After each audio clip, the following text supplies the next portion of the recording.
Hello everyone, welcome to the video on congestive heart failure. In this video, I will explain what is this condition and what all the types of congestive heart failure are there, like left heart failure and right heart failure, systolic and diastolic heart failures.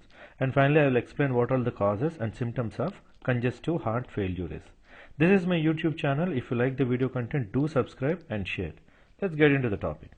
Now, what do you mean by congestive heart failure? Now understand this word's congestive heart failure. The basic function of cardiac muscle is it has to pump the blood. It is a muscular pump. It will pump the blood, and blood circulation is possible with the help of this muscular cardiac heart. Now heart failure means when heart loses its ability to pump, that is called heart failure. Some muscle got damaged and it lost its ability to pump the blood. It is not that the entire heart is failed, some part of the muscle is failed and the pumping ability is reduced. When the pumping ability is reduced, what happens? All the blood will get accumulated inside the blood because completely blood is not being pumped out of the heart because there is a heart failure. So what happens with this? The blood will get pooled inside the heart, and this condition is called as congestion. So heart failure which results in congestion of blood inside the heart is known as congestive heart failure. Now this is a chronic condition. It develops over the period of time where the heart fails to supply required amount of blood and oxygen to the body. So all the organs do not get enough blood. So that results in fatigue and shortened breathing and rapid heartbeat. So fatigue means weakness, shortened breathing to increase the circulation and oxygenation, and rapid heartbeat to restore the cardiac output. So all these are major signs and symptoms. So this is what is congestive heart failure is. Now let us understand what happens in this congestive heart failure. See, this is what is a normal heart looks like. When blood in congestive heart failure, when blood pools inside the heart, the blood will exert pressure on the walls of the ventricle. So what happens? To accommodate the excess blood, the ventricle size increases. This is what is known as enlarged ventricle. So one of the major problems with congestive heart failure is the heart size increases to accommodate the congested blood. Now let us understand brief things about heart. See, heart has got a right half and the left half. See, the right half has got deoxygenated blood, whereas the left half has got oxygenated blood. Now it all starts with this lungs. Lungs oxygenate the blood and the blood gets into the left atria. From left atria it gets into left ventricle. From the left ventricle through the aorta, oxygenated blood reaches to every part of the body. So this is what happens.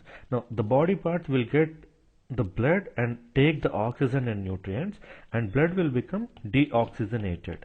This deoxygenated blood again gets into the heart through vena cavas. From the heart it goes to lungs where it gets again oxygen. So the cycle continues. So when you briefly see it in the heart, the left part will be having oxygenated blood, whereas right part will be having deoxygenated blood. The same thing is explained here. So from the lungs, oxygenated blood reaches to left atrium. So from the left atrium the blood goes to left ventricle. So from the left ventricle blood is pumped from here to this part is known as aorta. So from the aorta body gets oxygenated blood. So the entire body will get oxygenated blood, oxygen is taken by the body and you get deoxygenated blood. This deoxygenated blood reaches to right atrium through vena cava. So from right atrium it goes to right ventricle, and from there it goes to lungs where again oxygenation occurs and the circulation continues. Now the important thing what we need to understand is what happens if left ventricular muscle damaged. Understand this, if this muscle is damaged it cannot properly contract, so blood cannot goes out of this aorta. So what happens? All the blood will get pooled in this ventricle. So left ventricle is getting blood from left atrium, so here also blood pools because already it is full, so blood will get pooled. So left atrium is getting blood from where? It is getting blood from lungs. So finally any damage to this left ventricle results in pooling of blood in the lungs, that results in pulmonary edema. Understand this, there is a link between all these things.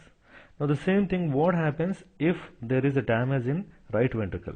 If right ventricle is damaged, what happens? All the blood will get pulled inside this ventricle, atria will get pulled, so the blood from the body could not properly get into this right atrium because already it is filled with blood. So this results in peripheral edema. So this is what is the different types. It depends upon the damage. If the damage occurs in left ventricle, it results in pulmonary edema. If the damage occurs in right ventricle, it results in peripheral edema. So these are all the major types. See, right-sided heart failure. If this happens, what happens? It results in peripheral edema and venous congestion of the organs. All the organs could not drain the venous blood to the heart because that particular part is failed. Whereas in case of left-sided heart failure, it results in pulmonary congestion or pulmonary edema, and it results in respiratory distress. Understand these two types. When you understand the blood circulation, understanding this type will become easier one. Now, not only this, you have diastolic failure is there, systolic failure is there. Diastole means relaxation, systole means contraction. Now, what happens during contraction? Blood is pumped out of the heart. What happens during relaxation? Blood gets into the heart when it relaxes. Now, what happens when diastolic failure is there? Heart cannot fill with the blood because diastole is failed, and it results in stiffness and thickness of the chambers. This is what happens. The other case, in systolic failure, what happens? Heart can't pump because the contracting ability is lost. So there is a stretched and thin chambers are there here. So you can see this, the chambers will get thin. So basically two major types are there: left ventricular and right ventricular failure, or left heart and right heart failure, diastolic and systolic failure. Now, so this is what happens in congestive heart failure. This is the normal heart.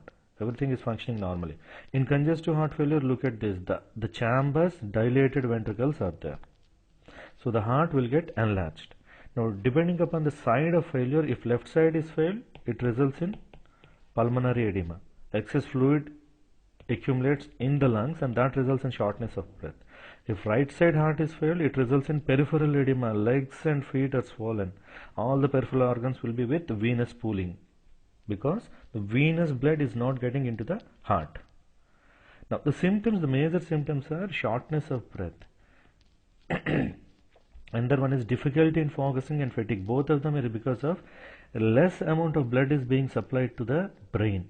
See, brain needs a lot of amount of blood circulation and glucose. If heart could not pump properly, blood will not reach us to the heart, and that results in decreased focusing and fatigue. A general weakness and confusion will be there. Now, people could not do proper exercises because heart is not pumping enough blood. Heart palpitations will be there, dry cough will be there, and finally edema. Edema, see, this is the difference. This is the normal body, and edematous body will be like this. This is what is the perfect example for peripheral edema. Now, why it occurs? Most of the time it is genetical. Obesity and inactivity, these two are lifestyle problems. The way we lead our life, this is what results in majority of cardiac problems. And long-term hypertension, coronary artery disease, heart attack also results in congestive heart failure. And smoking is the major cause for cardiac diseases. So these are all the heart failure causes and risk factors. So this is about congestive heart failure pathophysiology. If you like the video, do subscribe and share. Thank you for watching this video.